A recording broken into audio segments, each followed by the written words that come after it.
In this video, we're going to examine threads. Java threads allow class objects, processes, and methods to be run simultaneously alongside of other objects and processes and share processor and memory resources. In this way, Java programs can multitask and do several things at once. The processor will rotate its attention between threads based on the priority value given to each thread when started, and the processor affinity, number of cores, and physical CPUs present within the system's hardware. When multiple threads share a single CPU resource, rapidly alternating between CPU cycles, it is known as time slicing. The amount of time allocated to each thread is referred to as a quantum. Multithreading, as its name implies, uses multiple threads simultaneously. A thread object is an instance of the thread class. You may create your own classes to run as threads and derive them from the thread class using extends. Every thread object or class that extends thread must implement the run method. A Swing JFrame or JApplet is itself a threaded process. There are several methods that pertain to thread class objects. Start starts a thread. Stop stops a thread. Is alive determines whether a thread is running or not. Set priority sets the priority on a thread. Priority is based on a value from 1 to 10. 10 is the highest, 1 is the lowest, and 5 is the default. There are also 3 built-in constants which may be used: min priority, norm priority, and max priority. There is get priority, which gets the priority of a thread, and then of course there's sleep, which pauses the thread and counts in milliseconds. Sleep is probably one of the most useful methods or functions with thread objects. Using the thread sleep method. Let's take a look at some thread methods. Primarily the sleep method in this example. So we're going to draw an animated stick figure, and we're simply going to use draw line and draw oval. Now, when we get down here, we're going to call the sleep function, and this will kind of provide some of the animation. We're going to pause for about 1/4 of a second, or 250 milliseconds, and we simply call thread.sleep. Whenever we do this, we have to enclose this inside of try blocks, and we have to catch an interrupted exception when we call the sleep method, in this case on the main thread, the thread that this applet will be running in. So let's see what that looks like when we run it, and we'll resize the applet a little bit. You can see. So about 1/4 of a second, and then we're erasing and redrawing the arms and legs. Now, what would happen if we didn't sleep? In other words, what if we commented these 3 lines out where we're pausing for 1/4 of a second? If we didn't call the thread sleep method, then watch what happens when we run this. Alright. And generally, that's not a very smooth animation there, so that's just one example of using the sleep method. In this next JApplet, we're going to create 2 bouncing balls that move in opposite directions. And once again, we're going to call the thread.sleep method to sort of smooth out the animation effect. So in our paint method, as our JApplet is painted or refreshed, we're going to call ball 1 and ball 2. And if you look at the functions, we're going to simply use draw oval with the color. And then we're doing just a little bit of math here in comparison, so that in this case ball 1 and ball 2 will move in opposite directions. Notice that in both functions, we're calling thread.sleep and sleeping for 25 milliseconds. Okay? So let's see how that looks if we create this JApplet here. We'll build it. And notice there's our 2 balls. Here's a third example where we implement a scrolling banner. And we're just going to pass in 300 milliseconds here. We're calling thread.sleep. And that'll be how much we pause before we move the banner across the screen. And here's what that looks like.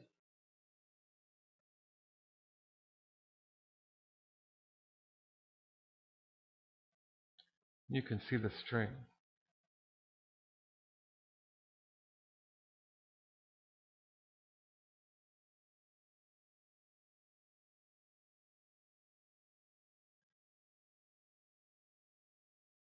And if we wanted to increase the speed of the banner, let's say we set this to 50 instead of 300. And let's rerun it. Notice our banner scrolls a whole lot faster.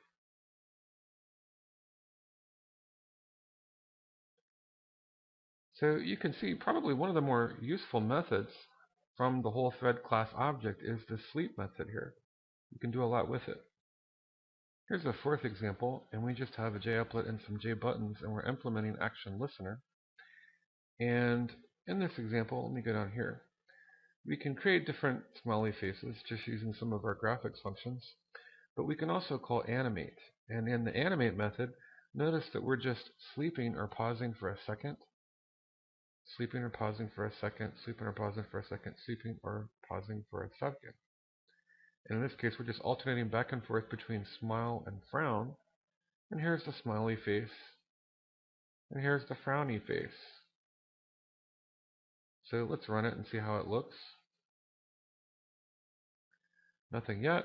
Here's the frowny face, here's the smiley face, and then if we animate it, alternating back and forth, smiley face, frowny face, smiley face, frowny face. Here's the arcade game Poly Battlefield, and notice that it implements Runnable. Well, when I implement Runnable, I have to include a run method that's abstract or required when I implement the Runnable interface. And in my run method, notice what's happening. I have a thread object which gets my current thread, in this case the thread that our applet is running inside of. And I'm going to go call the sleep method here and just wait or pause 20 milliseconds. And again, here's what that looks like.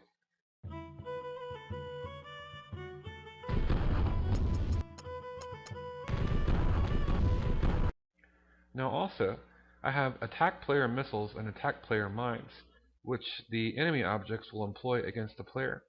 And notice that the behavior is a little bit different. Here I'm going to sleep or pause in a separate thread for 1 second or 1000 milliseconds. And on the other hand, if the player chooses mines in the configuration JFrame, it's only going to sleep for 300 milliseconds. And that's if enemy attack style, in this case, well, that's a completely different thread or threaded process. And again, let's go look at the start method here. You can see how that looks. In this case, main game loop is a new thread and enemy attack window is a new thread. And they have priority set here, priorities of 1. This is a boolean, depending on whether it's true or false. We'll also go ahead and set priority on the enemy attack window. So back to the run method. Let's see how that looks. And in this example, we'll set it to missiles and then mines.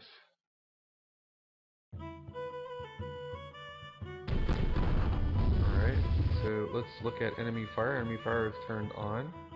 Let's choose mines.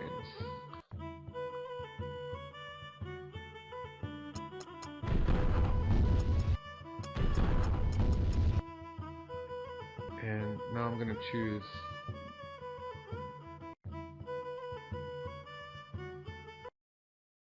multi-threading and setting thread priority. Now we've examined the sleep method. In this next example, we're going to look at the priorities of threads and setting the priority and how that affects the performance when you're multi-threading. So we're going to create a class called monster, which extends thread. So every monster will therefore be a child object of its parent object thread. Here's some globals. Every monster can have a name. And then in this case, in addition to the name, the run method is going to be rage.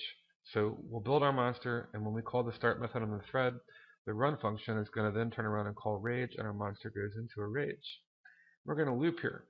In this case, number of loops, and right now number of loops is 20. So 20 times, and our monster will go into a rage. Whatever their name is, they're going to attack the city and then we'll display counter. And then first, second, and third, depending on what the value of counter is. And then finally, we'll increment counter and we'll keep iterating through our loop. And we have a couple of accessor methods here to return our private data. So that is our threaded class. We're going to build threaded monsters. Now let's create a JApplet class so that we can then turn around and build monster objects and see how priority works with our threads. And that's what the second class is here. Here's our JApplet class. We extend JApplet. We're implementing action listener. In this case, we have a J button. We're going to click on it. And flow layout. And here's our constructor, not doing much there. But here's our init function. We're adding our components. Everything's all set. And in the action perform method here, we're simply going to call the function rampage1 or rampage2, depending on whether or not we click button 1 or button 2. Well, let's see what happens. In rampage1, we're going to get graphics and assign it to a graphics object, set the font and color. we're going to draw a string beginning the rampage, and then we're going to instantiate 3 threaded monster objects right here. Godzilla, Mothra, and Snuff, passing in their names to the constructor. When we do this, we're going to set the priority of 1 on Godzilla, priority of 5, which is the default on Mothra, and the priority of 10, or the highest, on Mr. Snuffleupagus. Once we set their priorities, we're going to start Godzilla first, Mothra second, and Snuffleupagus third. Next function, Rampage 2, we're doing something similar, but now we're going to use our symbolic constants, min priority, norm priority, and max priority. Just doing the same thing. So let's run it and see how that works.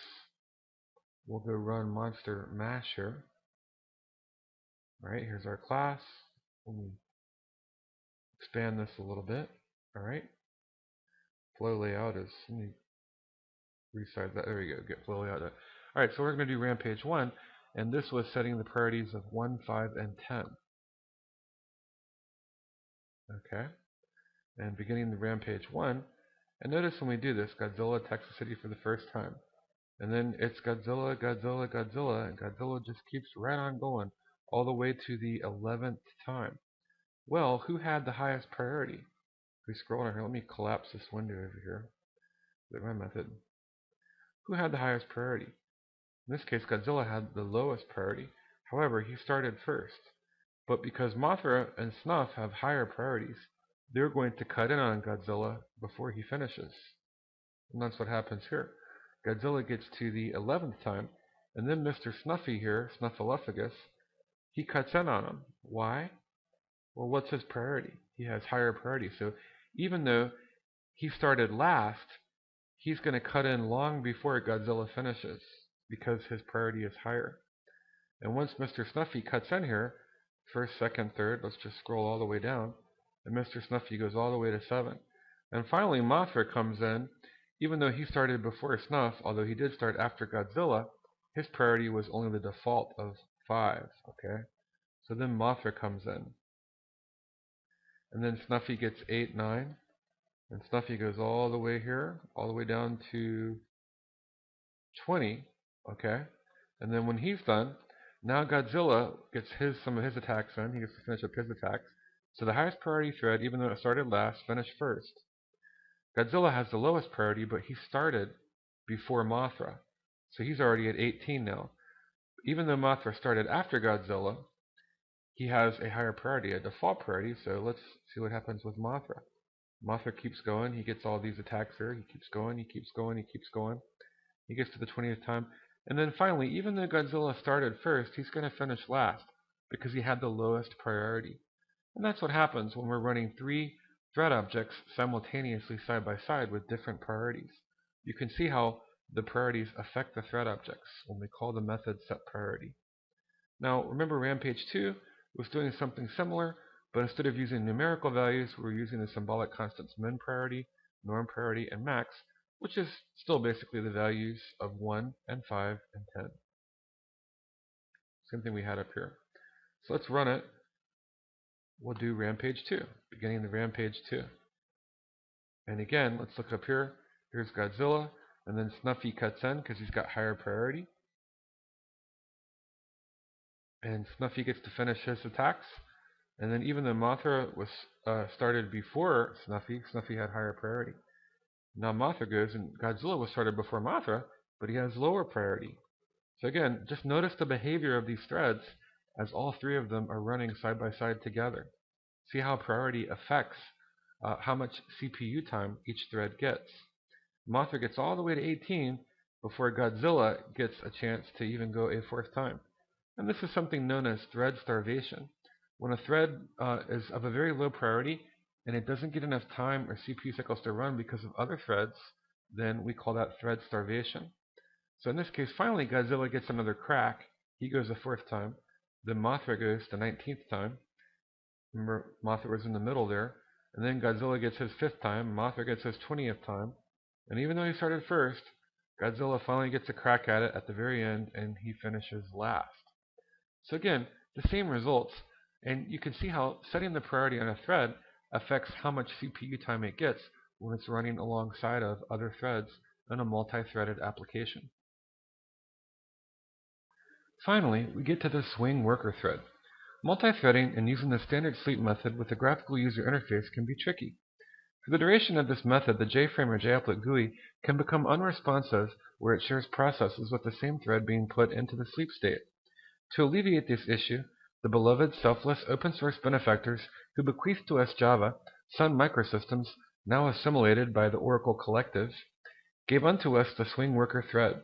This was a bit of code you could download from their site that provided a true multi-threading technique for use with JFrame and JApplet graphical user interfaces.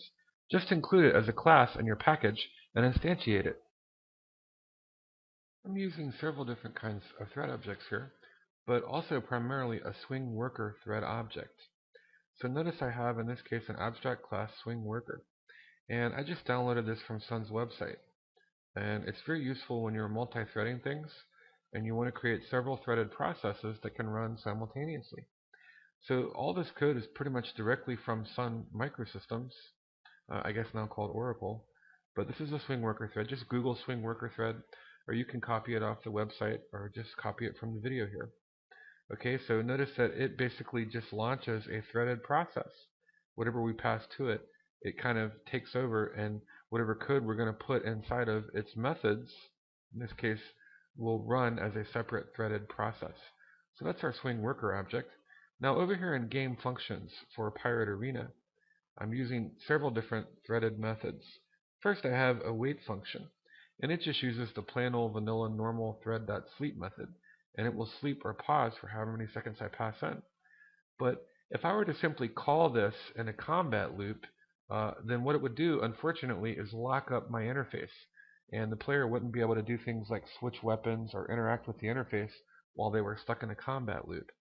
So instead of calling it on a normal thread, instead I want to call the sleep method and actually therefore wait on a SwingWorker thread instead, what we got from Sun Microsystems. So let's go down and look at Create Battlefield. And all Create Battlefield is going to do is simply instantiate or launch a new poly battlefield object. And that's just a JFrame that'll pop up. And there'll be like a little bit of arcade action going on there where you get like a defensive move. And if you're successful, you do 100 points of damage. And if not, you don't. And we're going to pass in the player and CPU objects so we can get attributes on those objects on that poly battlefield. Okay, and now when we do this, we're going to instantiate or build a new SwingWorker object. Okay, this needs to happen as a multi-threaded process here because lots of other things are going to be happening at the exact same time. In other words, I don't want to, I don't want things to lock up, or I don't want the player to not be able to interact with the interface. As a matter of fact, there'll be like 2 JFrames displaying, or actually no, excuse me, 3 JFrames displaying, a main window, the opponent window, the arcade action window. There'll be a JApplet that launches things, a splash screen. There'll be a combat loop, plus I want the player to be able to switch back and forth between controls. So all of that would not work right if it were not for this wonderful SwingWorker thread object. So I build a new SwingWorker, and when I construct it here, I'm going to, basically in an infinite loop, simply call update on bfield, the battlefield object. And when I'm finished, I'm going to basically close the window and dispose of it. And then I start the thread there. Okay, well, when that happens, here is my combat function. And again, this is another SwingWorker.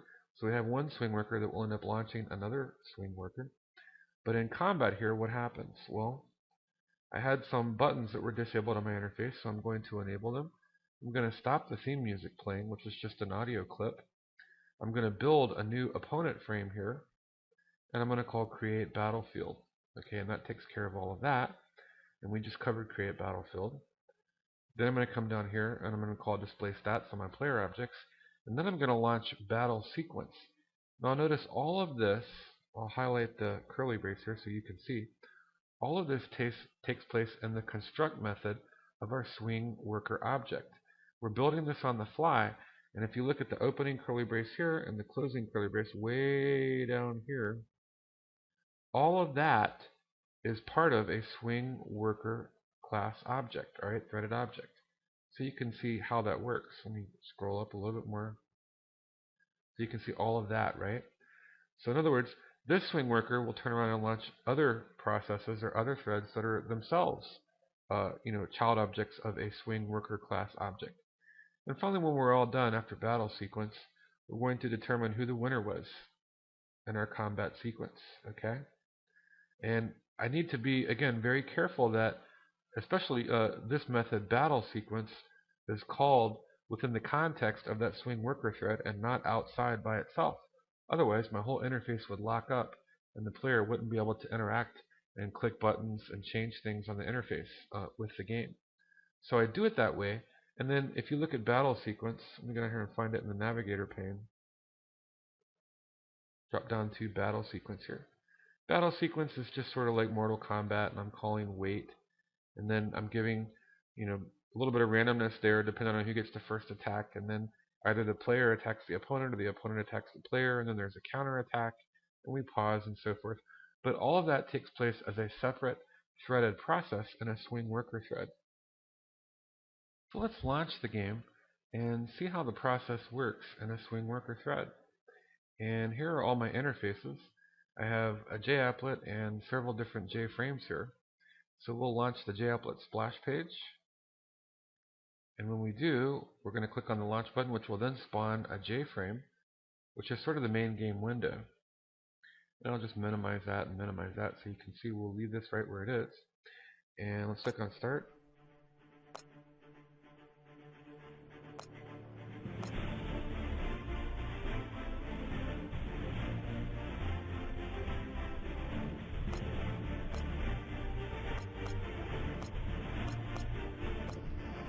Alright, and I'm going to go ahead and turn the music off here again so you guys can see. Well, actually, no, let me turn it on. I'll just turn the volume down when I compose the video, because I want you to be able to hear the audio clips and how they work with the SwingWorker threads. Alright, so I'm going to come down here, and I'm just going to put a tilde in right here. There's a little cheat. It gives me all the items. I'm going to walk over here using key listener and the arrow keys, or I could use my nav buttons, either way. And when I do this, I have to select the right key. So I select key 1. That'll let me in. Now I'm going to go north again into Arena 1. I'm in the Arena 1 corridor, and when I do, it'll spawn that battlefield, alright, that poly battlefield, and 2 JFrames will pop up. Poly battlefield over here, and my opponent over here. And it's going to launch everything, including battle sequence, in a SwingWorker thread. So even though I have all this stuff going on, it'll be multi-threaded. I'll still be able to interact with my interface, and I'll still be able to click back and forth between JFrames. Okay, so here we go. And I'm going to try... Alright, so over here in this JFrame, I got my defense. Alright, here's my opponent's frame over here. And notice here's the battle sequence, the combat loop that's going here. So I'm going to... Notice I can attack, and I can defend. I can choose weapons. I'm going to choose the Glock in this example. Alright, so I did some damage there. Did some damage. Alright, doing 92 points of additional damage. And you can see the JFrame over here in this example being updated. Okay, so there's 10 more points of damage. And then firing the Glock. Then fire the Glock some. You can see I finally wiped out my opponent. Alright, those JFrames are gone. Plays the fight song, or the end fight song, the victory song, and then starts the theme music back. And I can click on go to continue. And now I see a guy over here, he's, again, that's, I can buy stuff from him if I want, so I go west. And then I can buy things. If I want, the buy frame pops up, and I can chat if I want.